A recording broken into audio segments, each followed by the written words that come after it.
어디를 보시느냐? 262페이지 예제 11번입니다. 다음 함수의 역함수를 구하여라. 무리함수의 역함수는 2차 함수의 일부 그래프가 나온다 라는 것까지 생각을 하시고요. 자, 1번 y는 루트 x 더하기 1의 역함수 구하는 과정. 잘 봐. 자, 정의역 불러. x바 x는 마이너스 1 이상. 치역 불러. y바 y는 0 이상. 자, 얘 역함수 구할 거야. y는 x에 대한 대칭이고 x는 루트 y 더하기 1. 자, 정의역이었던 얘가 뭐로 바뀌어? 치역으로 바뀌어. y바 y는 마이너스 1 이상. 치역이었던 얘가 뭐로 바뀌어? 정의역으로 바뀌어. x바 x는 0 이상. 자, 이제 얘를 y는 이라는 형태로 변형할 거야. 양변을 제곱해줘야 되겠지? 네. 그럼 y 더하기 1은 x 제곱 y는 x 제곱 빼기 1. 자, 그럼 얘는 완포물선 맞아 안 맞아? 맞아요. 네. 얘는 반포물선 맞아 안 맞아? 맞아요. 그럼 이 완을 반으로 구분해야 될 거 아니야? 네. 그럼 이 중에 이 정의역에 해당되는 애가 대칭축 오른쪽 맞아 안 맞아? 맞아요. 그럼 여기에다가 뭐라고 써주면 돼? x는 0 이상이야 라고만 써주면 반포물선으로 바뀌죠. 네. 따라서 얘가 뭐가 된다? 우리가 찾는 역함수가 된다. 됐습니까? 네. 이번 문제도 똑같은 형태로 찾아보시면 되겠죠? 네. 자, 12번으로 갑니다.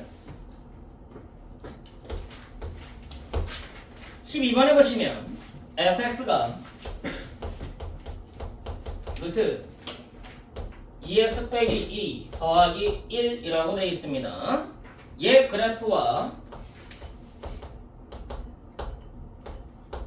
얘 역함수가 교점이 두 개가 생기는데 하나는 P, 하나는 Q라고 했을 때 P, Q 길이가 어떻게 되는지 확인하는 문제야. 자, 얘 그래프 한번 그려보자. 정의역 얘가 0 이상이니까 x바 x는 1 이상. 치역 얘가 0 이상이니까 1 더해서 1 이상. y바 y는 1 이상. 그럼 그래프 자체가 1,1을 꼭지점으로 1,1을 꼭지점으로 우상으로 뻗어나가는 그래프가 되겠죠. 얘가 f. 그럼 얘 역함수는 뭐에 대한 대칭?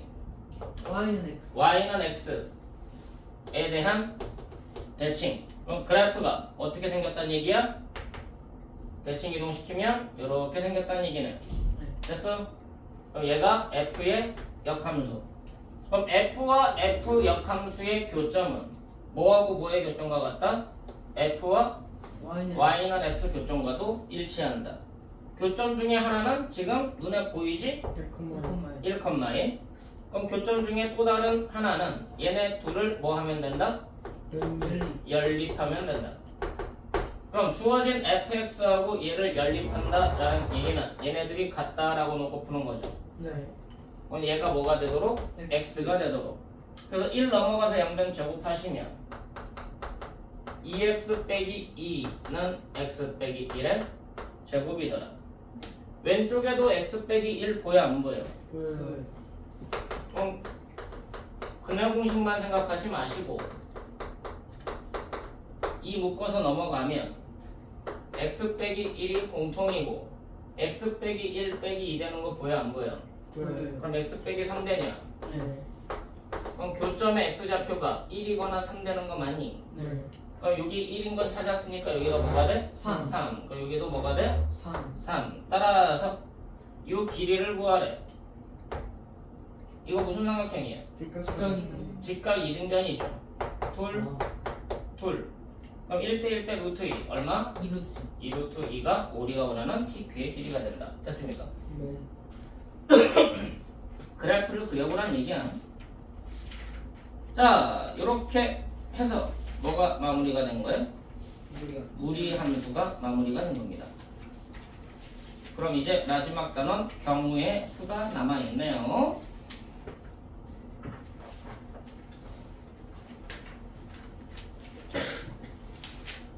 이게 마지막 거예요? 응.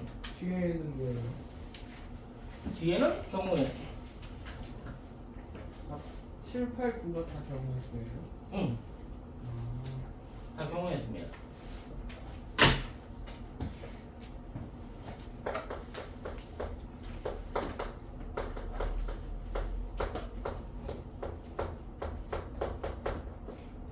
자, 경우의 수 단원입니다. 자, 이론으로 정확하게 이 경우의 수가 어떤 이론들을 갖고 있는지 내용을 한번 확인하고, 중학교 때 경우의 수랑 고등학교 때 경우의 수가 어떻게 달라지는지, 고1 때 경우의 수가 있고요. 고2 때 확률 통계라는 선택 과목에서 여러분들이 경우의 수가 한 번 더 나옵니다. 그럼 지금의 경우의 수와 중학교 때 경우의 수와 고2 때 경우의 수가 어떻게 달라지는지 확인을 해야 돼. 자, 경우의 수에 대한 이론, 여러분들이 일단은 시행이라는 말을 아셔야 되고요. 사건이라는 말을 알아야 되고, 경우의 수라는 이 세 가지의 용어가 정확하게 먼저 구분이 돼야 돼. 자, 시행이라는 얘기는 뭐냐?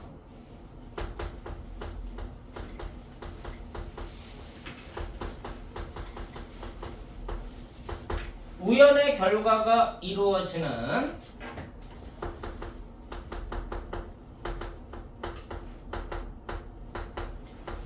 반복 가능한 실험을 관찰하는 행위.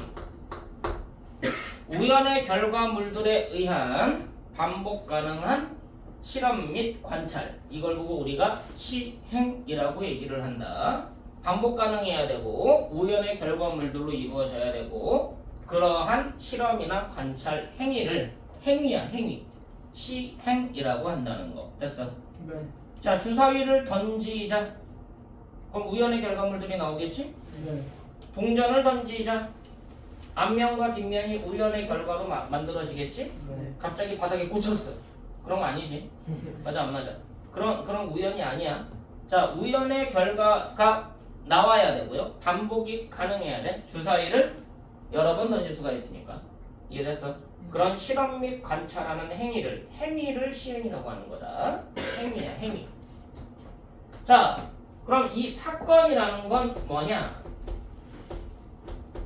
시행을 하고 나면 얻어지는 우연의 결과물들이 있겠지. 시행에서 얻어지는 우연에 의한 결과물, 이걸 보고 우리가 사건이라고 얘기를 해. 자, 주사위를 던지는 건 뭐가 되는 거야? 시행이야, 사건이야? 시행이지? 주사위를 던지는 시행이라고 얘기를 해. 자, 주사위를 던졌더니 어떠한 사건들이 벌어질 수가 있느냐? 홀수가 나오는 사건, 1이 나오는 사건, 짝수가 나오는 사건, 3의 배수가 나오는 사건. 이해돼, 안 돼? 그걸 보고 이제 시행의 결과물 줄여서 그걸 사건이라고 얘기를 한다. 이 사건이라는 표현을 여러분들이 뭐랑 맞물려서 보게 되냐면 집합과 맞물려서 보게 됩니다. 사건이라는 것을 우리가 집합과 관련지어서 얘기를 한다. 그럼 시행에서 얻어지는 우연의 결과물들의 개수가 존재하겠지. 그럼 여기서 이 사건이라는 게 가지는 가지수가 존재하게 될 거란 얘기야. 됐어? 그럼 경우의 수는 우리가 뭐라고 정리를 하는 거냐? 사건의 가지수, 얘가 경우의 수입니다. 자, 이 말을 여러분들이 사건이란 말을 뭐로 바꿔서 보면 돼? 집합으로 바꿔서 보면은 이해가 좀 더 편할 거고요. 집합이 갖고 있는 건 뭘 갖고 있는 건데? 원소를 갖고 있는 거지. 그럼 가지수라는 건 뭐로 바꿔서 보면 돼? 원소의 개수라는 말로 바꿔서 보면은 이해가 훨씬 더 효과적으로 될 거란 얘기야. 이해됐어? 그래서 집합이라는 것을 먼저 배우고 나서 경우의 수가 나중에 나오는 이유가 거기 있는 거다. 됐습니까? 예전에는 이 경우의 수 단원이 어디 있었냐면은 여러분들이 고등수학상 도형의 방정식 끝나면 경우의 수가 있었어. 그런 다음에 수 하루 넘어와서 집합을 배웠다는 얘기지. 근데 집합도 모르는 상태에서 갑자기 이런 용어가 등장하니까 헷갈릴 수 있다는 얘기야. 그래서 이거를 교과 과정에서 뒤로 뺀 이유가 있는 거다. 됐어? 자, 경우의 수에서 이 세 가지 용어를 먼저 구분을 하시고 이 중에서 여러분들이 이 사건이란 말이 좀 생소하다 보니까 경우의 수, 그냥 원소 개수라고 생각하면 된다는 얘기지. 요거까지도 특별한 게 없어. 시행이라는 것도 특별한 게 없어. 실험하고 관찰하는 행위, 실험하고 관찰하는 행위를 시행이라고 하는구나. 특별한 게 아니란 얘기야. 이 사건이라는 것이 집합적인 거니까 집합적인 게 여러 가지 집합이 존재하지 않았니? 집합에 이름이 붙어 있었잖아. 그런 것처럼 이 사건도 여러 가지로 구분을 해서 설명하게 돼 있어. 자, 이 사건에 대한 스토리를 한번 보자. 사건이 갖고 있는 스토리들. 자, 첫 번째로 집합에 대한 얘기를 생각을 해보면 전체 집합이 있던 거 기억나니? 이 전체 집합이라는 게 이제 경우의 수에서 어떤 사건이라고 얘기를 하느냐? 얘를 전사건이란 표현을 씁니다. 이 용어만 정리하고 있는 거야 지금. 자, 이거를 나중에 통계학으로 넘어가면 거기서는 뭐라고 얘기하느냐? 통계학 쪽에서는 표본 공간이라는 표현을 써요. 자, 전체 집합이라고 얘기할 때는 U자라는 대문자 썼던 거 맞니? 네. 유니버셜 셋 해가지고 우리가 U자를 쓰는 거였는데 표본 공간이라고 얘기할 때는 이 공간이라는 개념 자체를 우리가 영문으로 나타낸 나중에 표현하게 될 거야. S라는 집합으로 표현하게 됩니다. S라는 기호로 쓰게 된다. 전사건이라는 것은 집합적인 개념을 사용하지만 공간적인 개념을 사용을 해서 실제로는 S라는 집합으로 S라는 기호로 나타내게 될 거야. 그건 나중에 통계학 가서 전체적인 설명을 할 테니까 전사건에 대한 게 우리가 전체 집합 개념이구나 라고 인지하면 끝나는 거죠. 자, 두 번째로 공집합이라는 게 있었어. 공집합은 empty set 해가지고 파이라는 기호로 썼었죠. 자, 얘는 사건을 어떤 사건이라고 얘기하느냐? 경우가 벌어지지 않는 사건. 명칭이 변하지 않아 공사건이라는 표현을 씁니다.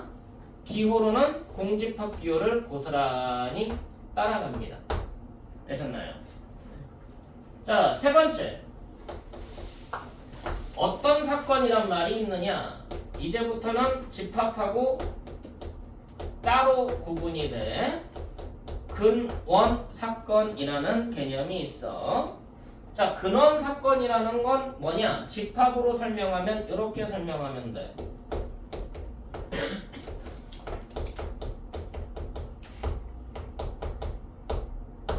부분 집합 중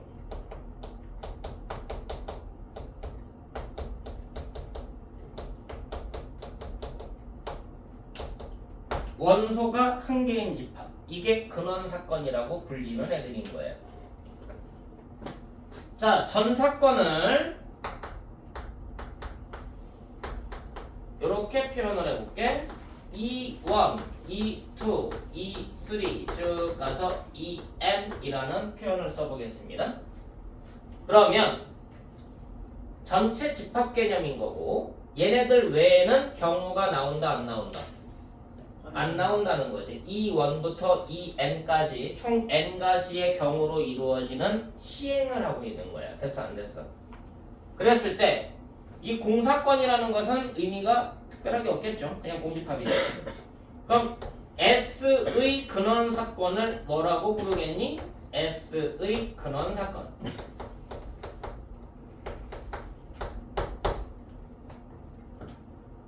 누구겠어? 얘의 뭐 중에서? 원소. 너는 그대로 읽으면 되잖아. 원소. 부분집합 중에서. 됐어? 원소가 몇 개인? 원소가 한 개인 부분집합이라고. E1을 원소로 갖는 사건, E2를 원소로 갖는 사건, E3를 원소로 갖는 사건, EN을 원소로 갖는 사건. 이게 근원 사건들인 거예요. 별거 아니지? 자, 무슨 말이야? 이 근원 사건의 원칙은 뭐냐? 임의의 두 사건 A, B가 근원 사건이면 A와 B를 교집합하면 공통 부분이 없는 거죠. 이해됐어? 모든 근원 사건들을 합집합하면 뭐가 만들어지는 거야? 전사건이 만들어지는 거지. 이 두 가지를 만족할 때 근원 사건들이라고 얘기를 한다고. 그리고 원소의 개수는 몇 개라고? 한 개라고. 이 명칭이 너네한테 그렇게 중요하게 여겨지진 않을 수가 있는데 솔직히 시험 문제 풀다가 이런 문제, 이 개념이 명확하게 적용되는 문제들은 그렇게 너네들이 없다고 생각할 정도야. 근데 생각하는 가장 기본적인 출발점이 얘네들이기 때문에 명확하게 알고 가야 되는 거야. 이걸로 인해서 스타트가 되는 거다. 됐습니까? 자, 네 번째. 이제 여기부터는 사건의 연산들이 어떤 명칭으로 달라지는지에 대한 얘기인데, 사건의 연산이다. 그럼 사건을 뭐로 보면 너네가 이해가 편해? 집합으로 보면 이해가 편하겠지. 그럼 집합의 연산 뭐 있었어? 합집합, 교집합, 차집합, 여집합. 내가 뭐라고 했었니? 차집합은 기호는 외국에서 안 쓴다고 그랬지. 쓰는 나라가 있고 안 쓰는 나라가 있다고 했잖아. 자, 그래서 사건의 연산에는 차집합이 빠져. 왜? 안 쓰는 나라가 있기 때문에. 그럼 무슨 사건이 있을까? 무슨 집합이 있을까? 합집합, 교집합, 여집합. 그 세 가지의 연산이 사건의 연산이에요. 그럼 집합을 뭐로 바꾸면 돼? 집합이란 말은? 사건으로 바꿔서 말해봐. 합사건, 교사건, 여사건. 이해됐어? 근데 교사건이라는 개념은 교집합, 교라는 말은 한자어거든. 수학적으로는 조금 다른 개념이야. 사건의 연산에는 첫 번째 사건을 이렇게 얘기를 해. 합사건이라는 표현을 쓰고요. 기호는 합집합 기호를 고스란히 따라가. 됐니? 두 번째, 교사건처럼 얘기를 하고 싶지만 그걸 보고 교사건이라고 얘기하지 않고요. 곱사건이라고 얘기합니다. 곱사건이라고 얘기하면은 이제 교집합 기호를 똑같이 써. 세 번째, 여집합에서 나온 여사건이라는 개념을 써. 기호로는 컴플리먼트 C 기호를 고스란히 따라갑니다. 됐습니까? 그럼 집합하고 왜 밀접한 연관이 있는지 알겠지? 개념적으로는 집합처럼 생각하면 된다 라고 이해를 하시면 돼. 단지 여기에서 이 곱사건이라는 개념 자체가 조금 세분화될 뿐이야. 이 곱사건이라는 개념이 고1 때 하는 거랑 고2 때 하는 거랑 조금 다른 개념으로 간다. 고1 때는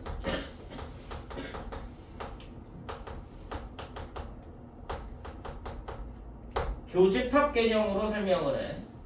고1 때까지는 교집합 개념으로 설명하니까 그냥 교사건이라고 생각해도 크게 문제가 없어. 뭘 찾는 거야? 공통 부분 찾는 거지. 고1 때는 공통사건 개념이야. 자, 주사위를 던졌어. 홀수가 나오는 사건과 3의 배수가 나오는 두 사건의 공통사건 누구니? 3. 홀수가 나오는 사건과 3의 배수가 나오는 사건. 주사위를 던졌을 때. 그러면 3 하나밖에 없지. 3을 원소로 갖는 집합. 됐어? 그럼 그걸 너네들이 뭐라고 인식을 한 거야? 공통사건으로 인식을 한 거지. 이해됐어? 공통사건, 공통집합, 공통부분, 교집합 개념으로 이해를 하게 된 거야. 근데 고2 때는 교집합 개념이 아니야. 고2 때 확률 통계를 여러분들이 하게 되면 이때는 교집합이라는 개념을 사용하지 않는다. 다른 개념으로 곱사건이라는 개념을 해석을 한다. 실제로 여기서 하는 게 곱사건 개념입니다. 교집합 개념이 아니라. 곱사건은 엄밀하게 말하면 고2 때 나오는 게 맞다 라고 보시면 되고요. 이거를 여러분들이 나중에는 이런 표현을 써. 조건부 계산. 조건부적인 사건이야. 그건 나중에 할 거니까. 아, 곱사건이란 개념이 교집합 개념도 있지만 다른 개념도 있더라 라는 거 확인을 하시고, 추가적으로 교과 확장까지 가면 여기까지는 교과야. 교과 외가 될 수도 있고요. 교과 확장이 될 수도 있어. 교과 외 개념이 될 수도 있습니다. 자, 곱사건이란 개념을 기호를 얘를 안 써. 곱하기 기호를 그대로 써. 합사건은 A 합집합 B, 곱사건은 A 교집합 B 또는 A 곱사건 B. 됐어 안 됐어? 근데 요렇게도 쓴다고. A 곱사건 B. 됐어 안 됐어? 근데 요 개념을 사용하는 것은 거의 안 쓰니까 그냥 참고만 해. 전체적으로 세 가지 개념인데 교과과정 내에서는 두 가지 개념이 곱사건의 개념이다. 공통사건인 개념이 있고 조건부적인 사건의 개념이 있다. 조건부적인 사건은 고2 때부터 나오게 된다라는 것까지만. 너무 많이 하면 머리 아프잖아. 사건의 연산에는 저렇게 진행이 되는구나 라고 이해를 하면 됩니다.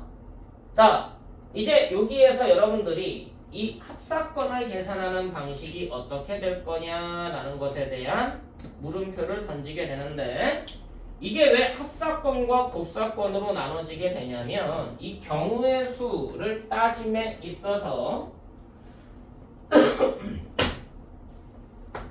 이 경우의 수를 어떻게 확인을 할 거냐. 경우의 수의 확인. 첫 번째 방식이요.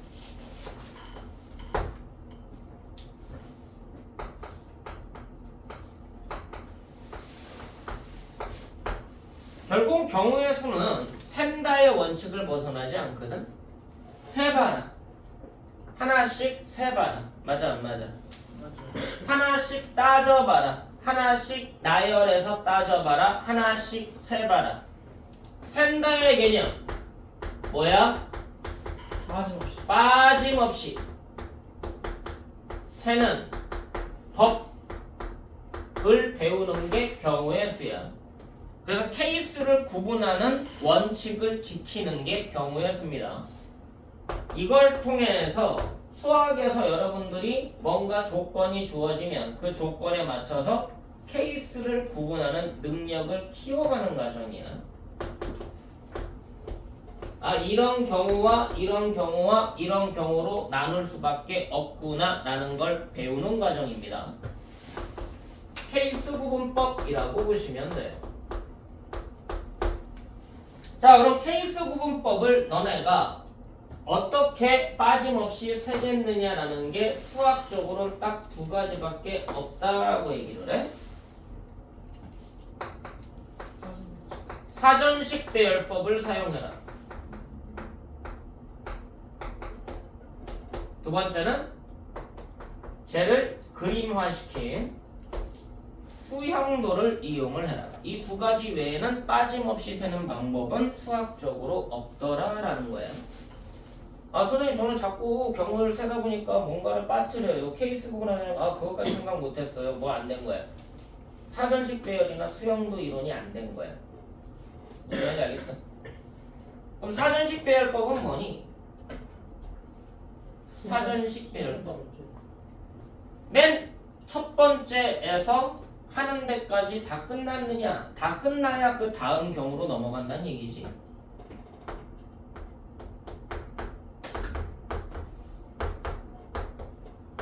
자, A, C, D, E, F를 이 5개를 문자를 일렬로 나열을 할 거예요. 사전식 배열법을 써보자. 그럼 제일 처음에 뭐로 시작해야 돼? A로 시작하는 게 다 끝나야 돼. 자, 나열해봐. C, D, E, F. 그럼 이제 C가 두 번째니까 C로 끝나는 게 다 끝나야 돼. 자, 그럼 A, C로 나열되는 게 다 끝나야지. 그럼 C, D, E, F 다음에 나열되는 게 누구야? C, E, D, F.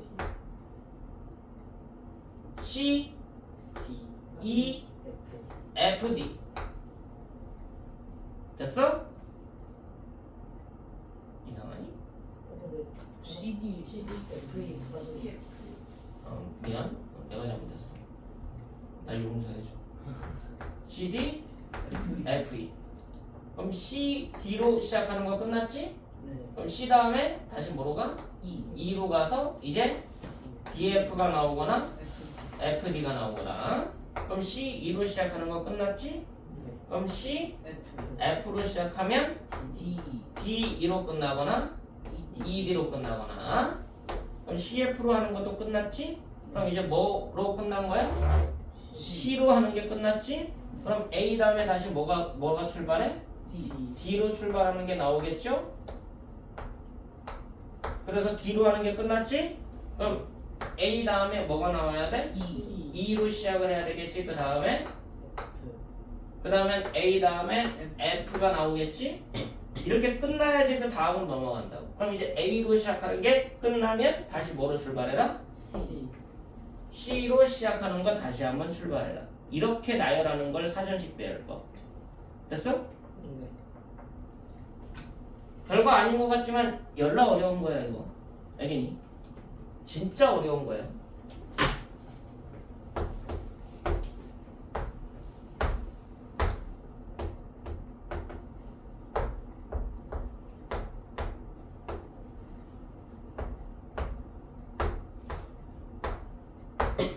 자, 요렇게 가는 길이 있대. 이걸 보고 경로라고 얘기하거든.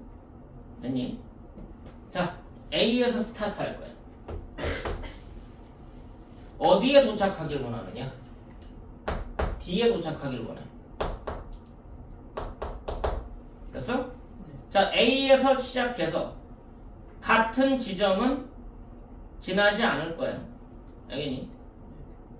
한 번 지난 꼭지점은 다시 지나지 않고 F의 D에 도착하는 방법. 그걸 보고 경로라고 얘기를 한다. 자, 문장을 바꿔볼게. A에서 출발하여 한 번 지난 길은 다시 지나지 않고 D에 도착하는 방법. 문장이 달라졌지?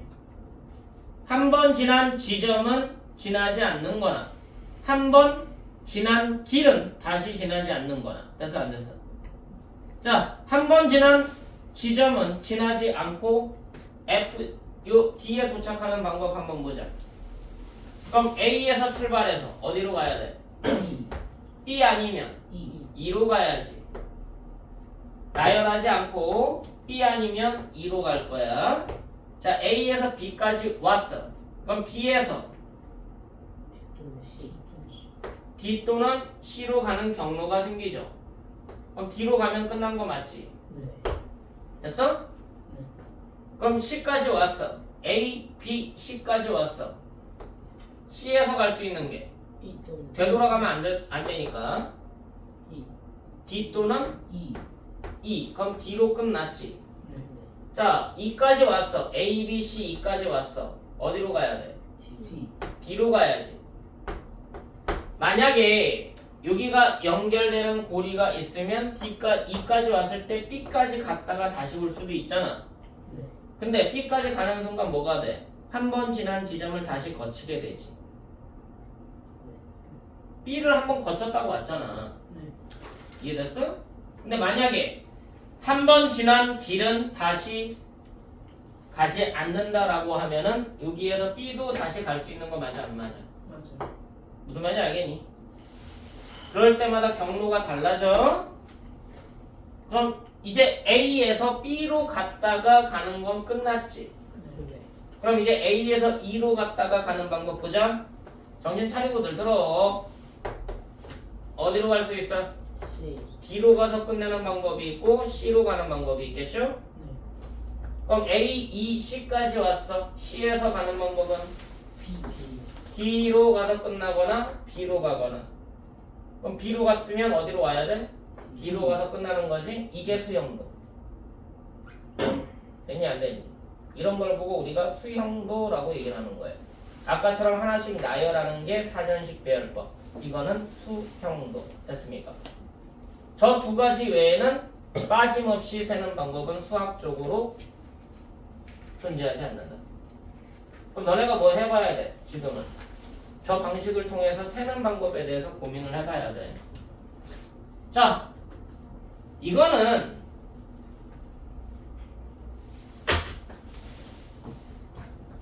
어느 경우에 쓰는 거냐?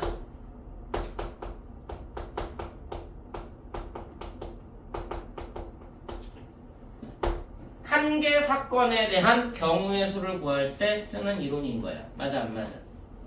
사건 한 개의 경우의 수를 구할 때 쓰는 이론이 그냥 센다의 개념이다. 근데 여러 개 사건이 진행될 수가 있거든. 그럼 복합 사건일 때는 단일 사건이 여러 개로 이루어진 사건일 거 아니야. 이해됐어? 한 개 사건이 아니라 여러 개 사건이 하나의 시행 안에서 동시에 진행될 때를 얘기하고 있는 거야. 자, 그러면 이때는 어떻게 세는 방식을 원하느냐? 합의 법칙을 이용해서 세는 방식이 있고요. 곱의 법칙을 이용해서 세는 방식이 있는 겁니다. 그러니까 여러분이 중학교 때 경우에서 배울 때도 합의 법칙과 곱의 법칙이 있다라고 배웠던 이유가 거기 있는 거예요. 자, 합의 법칙을 이용한다라는 얘기는 덧셈을 이용한 경우의 수고, 곱의 법칙을 이용한다? 곱셈을 이용한 경우의 수란 얘기야. 합의 법칙을 이용할 때는 이 복합 사건을 어떤 사건일 때 합의 법칙이라고 얘기하느냐? 동시 사건인 경우 합의 법칙을 이용한 경우의 수를 이용한다라고 얘기하고요. 곱의 법칙을 언제 쓰느냐? 동시 사건일 때 곱의 법칙을 쓴다라고 알고 있으면 돼. 자, 그럼 동시 사건이라는 것과 비동시 사건이라는 것은 동시라는 개념을 쓰고 있다는 거네. 동시라는 게 뭐야? 같이. 한 번에, 한꺼번에, 연이어. 그 개념이 동시라는 개념이야. 자, 시간적으로는 같은 시간은 아닐 수 있어. 자, 오늘 주사위 던질 거야. 그걸 기록해 놨다가 내일도 주사위 던져볼 거야. 내일 모레도 주사위 던져볼 거야. 근데 그 사건을 연속된 사건으로 보겠다면 뭐가 되는 거야? 동시 사건. 알겠어? 아, 오늘 홀수가 나왔어. 내일도 홀수가 나올까 기대하고 있으면 동시 사건인 거야. 연속해서 따지는 거기 때문에. 됐냐 안 됐니?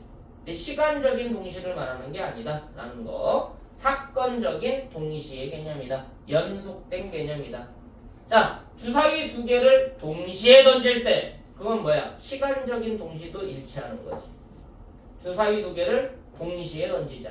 그럼 주사위 한 개를 연이어 던지자. 같은 동시 개념이라고. 시간적인 동시가 있지만 시간적인 동시는 아니지만 연이은 사건 개념. 그것도 같은 동시 개념으로 보는 거야. 그럼 무슨 말이야? 주사위 두 개를 동시에 던지는 사건이나 주사위 한 개를 연속해서 두 번 던지는 사건이나 어떤 사건인 거다? 같은 사건인 거다. 이해돼 안 돼? 됐어? 시간적으로 동시는 아닐지라도 상관없이 같은 사건으로 보는 거야. 되니? 그럴 때는 무슨 법칙을 쓴다고? 고배 법칙을 쓴다고. 자, 주사위기를 동시에 던지자. 그럼 총 경우의 수가 몇 가지가 나오는 거야? 36가지. 곱셈을 이용해서.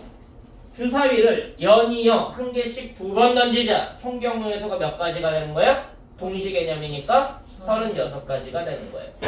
어떤 차인지 알겠니?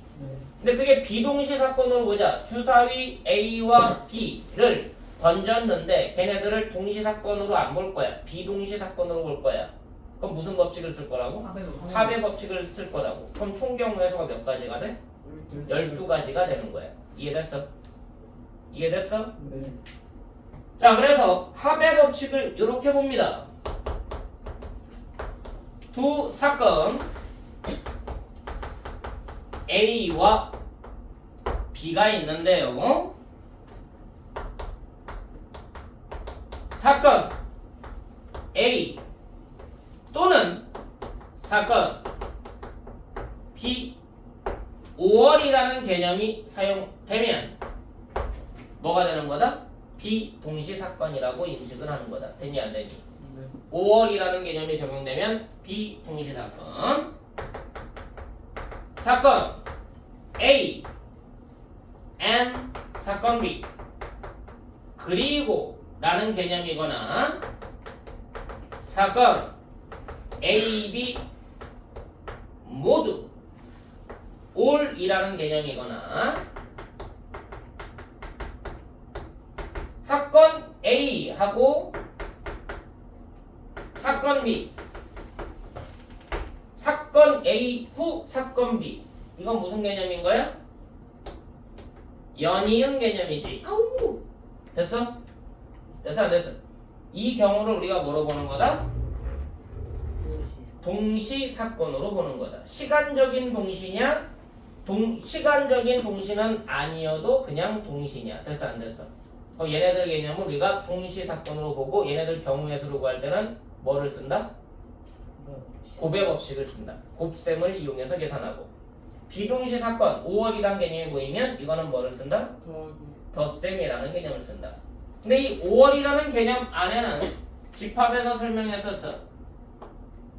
두 가지의 5월 개념이 존재한다. 기억나십니까? 베타적인 5월과 비베타적인 5월이라는 개념이 존재한다. 그래서 베타적인 5월, exclusive 5월, 비베타적인 5월, inclusive 5월이라는 개념이 있다. 자, 베타적이다 라는 얘기는 뭐야? 나도 싫어, 그지? 그럼 뭐야? 교집합이 있어 없어? 교집합이 없어. 그럼 저 안에는 동시가 일어나 안 일어나? 안 일어나겠지. 공통이 안 일어나니까. 이거는 비베타적인 5월. 너도 되고 나도 돼. 너도 좋고 나도 좋아. 뭐가 된다는 얘기야? 동시가 된다는 얘기지. 동시가 포함된 5월. 동시가 포함되지 않은 5월. 됐어 안 됐어? 그럼 이 경우는 우리가 집합적으로 보면 서로소 개념인 거예요. 알겠어? A 합사건 B의 경우의 수를 구할 거야. 근데 A, B는 지금 현재는 동시가 일어나 안 일어나? 안 일어나지. 그럼 어떻게 구하면 돼? A의 경우의 수와 B의 경우의 수의 각각의 덧셈이 되겠지. 이해돼? 이게 중학교식 경우의 수야. 중학교 때 너네가 경우의 수 배울 때는 이 개념을 쓰는 거야. 알겠니? 근데 고등학교 때도 얘가 포함이 돼 있겠지. 자, 동시 사건이 가능한 5월은 어떻게 계산해야 돼? A의 경우의 수에서 B의 경우의 수 더하고 뭐 빼줘야 돼? A, 공통 사건의 경우의 수를 빼줘야 되지. 맞아 안 맞아? 맞아요. 무슨 말인지 알겠어? 그래서 5월 합사건의 개념 자체가 두 가지의 개념으로 나누어진다라는 것까지 이제 이론화시키는 거야. 이 합의 법칙은 그냥 더하는 게 아니라 공통 사건이 있느냐 없느냐에 따라서 빼줄지 안 빼줄지를 결정한다. 됐습니까? 됐니? 네. 자, 동시사건 고배법칙이라고 나와 있는데 여기의 개념은 교집합 개념이 아니야. 고1 때 배우는 고배법칙 동시사건이라는 것은 우리가 곱사건이라고 얘기를 하게 되겠지만 곱사건이 뭐가 되는 거야? 교집합 개념이 아니라고. 엄밀하게 말하면 얘는 요 개념이에요. 곱하기 개념. 내가 아까 곱사건이란 개념이 총 3가지가 있다고 얘기했잖아. 첫 번째는 뭐야? 교집합의 개념, 공통사건의 개념이 있고, 두 번째는 뭐야? 2학년 때 하게 되는 조건부적인 개념이 있고, 마지막 개념은 교과 외, 교과 확장 개념이긴 한데 거의 안 쓴다고 한 게 이 개념인 거예요. 암묵적으로 그냥 쓰고 있는. 알겠니? 네. 자, 곱사건의 정의. 너네 집합적인 정의로 이해를 하면은 사건에 대한 이해가 조금 더 쉽다고 했지. 자, A 합집합 B. 합집합이야. 정의가 뭐였느냐? X는 A의 원수, 5월 B의 원수. 맞아 안 맞아? 맞아요. A 교집합 B.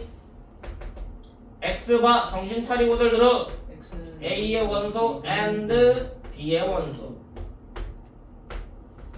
곱집합 정의가 뭐냐면 순서상의 모임이야. 앞에 있는 건 앞에 집합에, 뒤에 있는 건 뒤에 집합에. 자, A 집합의 원소가 1, 2, B 집합의 원소가 3, 4. 그럼 얘 가지고 순서상 만들어봐. 1,3, 1,4, 2,3, 2,4. 맞아 안 맞아? 맞아요. 그럼 얘가 경우의 수가 몇 가지인데? 내가 두 두 가지. 가지. 얘도 경우의 수 몇 가지? 두 가지. 두 가지. 그래서 이 집합의 원소의 수는 몇 가지? 네 가지. 곱해서 4가지가 되는 거야. 그게 너네가 알고 있는 곱의 법칙에 대한 원소의 개수란 얘기야. 이해돼 안 돼? 그럼 고1 때 배우는 곱의 법칙, 중학교 때 배우는 곱의 법칙, 이거는 동시 사건에 대한 얘기지만 엄밀하게 말하면 뭐다? 교집합 개념이 아니라 곱집합 개념이다. 이해됐어? 네. 그래서 곱의 법칙이란 말을 직접적으로 쓰게 된 거야. 경우의 수를 곱해서 구해라. 됐니 안 됐니? 됐어? 네. 이게 스타트야. 아, 이 정도는 알고서 이제 경우의 수를 한번 따져보자. 이해되니? 이 첫 단원 7, 8, 9로 나눠져 있지만 7단원에서는 뭘 확인하겠다는 얘기야? 요 이론들을 이용해서 직접 뭐 해보자? 세보자. 알겠니? 그럼 이제 다음 시간에 직접 세는 방법에 대한 얘기를 하고, 아 이렇게 세다 보니까 너무 지겨워. 언제까지 나열할 거야? 수천 수만 개가 나올 건데. 그러니까 뭐 해보자? 그거를 패턴화 시켜보자. 그 패턴화 시키는 게 8단원, 9단원에 나와 있는 순열이라는 패턴과 조합이라는 패턴입니다. 알겠습니까? 네. 그럼 이제 세는 방법이 명확해져야 아 이거를 보다 효율적으로 세는 방법이 고민이 되는 거죠. 세지도 않아봤는데 어떻게 효율성을 따져? 내가 학생들한테 경우의 수 어려워? 순열조합 어려워? 라고 얘기하면 어렵대. 왜 어려워? 모르겠대. 왜 모를까? 안 세봐서 그래. 세보질 않아서 그래.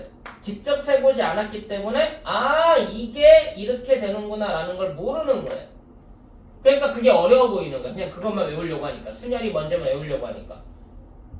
나열해 봤더니 나열하다 보면 너네가 아니, 초등학생 2학년한테 3학년한테 나열해봐 해도 걔네도 규칙 찾으려고 그래. 근데 고등학생 정도 됐는데 나열하면서 규칙을 안 찾으려고 한다는 것 자체가 중학교 됐는데 규칙을 안 찾으려고 한다는 것 자체가 문제가 있는 거 아니야? 무지성으로 나열하고 있는 거라고. 그럼 나열함에 있어서 이게 규칙이 있을 건데 어떻게 하면 나열하면 보다 효과적으로 빨리 하고 빨리 쉬지? 맞지 않아? 그 원칙을 규격화시킨 게 순열과 조합이라는 원칙인 거야. 이게 세는 게 문제야. 세보는 게. 그래서 학생들한테 경우의 수가 어려우면 넌 경우의 수 순열 조합이 어려운 게 아니야. 세는 게 어려운 거지. 미친 듯이 나열해보라고 하는 게 원칙이야. 알겠니? 네. 그 다음에 이제 거기서 패턴화 시켜라. 오늘은 여기까지. 오늘 무리함수까지 문제를 쫙 풀어보신다고 생각하시면 됩니다.